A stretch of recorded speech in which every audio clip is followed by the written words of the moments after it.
Des antennes GSM qui ne sont pas les bienvenues à Etterbeek. Les riverains d'un immeuble qui appartient au CPS de Bruxelles ont appris que 9 antennes allaient être installées sur le toit du bâtiment et ils auraient aimé être consultés. Sylvia Falcinelli. 9 fois non. Les affichettes envahissent les fenêtres de cet immeuble de logement à Etterbeek. 9 comme les 9 antennes GSM qui pourraient bientôt se dresser sur le toit. Les voisins protestent. Ils estiment ne pas avoir été correctement informés et surtout ils s'inquiètent du risque lié aux ondes électromagnétiques. On a 2 crèches, on a 2 écoles maternelles et primaires. Donc dans une zone si sensible, on pense que c'est tout à fait irresponsable d'installer des antennes dont on ne sait pas si elles sont nocives ou pas.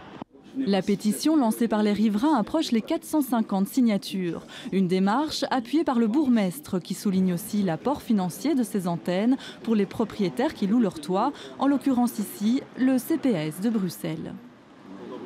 La technique aujourd'hui à Bruxelles, comme les sociétés de logement manquent d'argent, elles essayent et ça on peut comprendre, de récupérer des ressources financières peut-être dans l'intérêt des locataires d'ailleurs, en plaçant des antennes, mais au mépris de leurs droits. Puisque, en général, les sociétés ne demandent même pas l'avis ou n'informent même pas les locataires de leurs demandes. Du côté du CPS, on rectifie. Il s'agit ici de logements moyens, pas de logements sociaux. Consulter les locataires, pourquoi pas, si la loi le prévoit à l'avenir, mais surtout, pas question de parler d'avantages financiers. C'est pas par ce biais-là qu'on renfloue les caisses du CPS. Ça, c'est une erreur fondamentale de penser ça. C'est une location de 7 000 € par an pour 3 antennes. Donc vous imaginez que c'est pas ça qui renfloue les caisses de quoi que ce soit. Les habitants, eux, voudraient avant tout que Mobistar revoie son projet. Le GSM pour eux, c'est oui, mais pas au détriment du principe de précaution.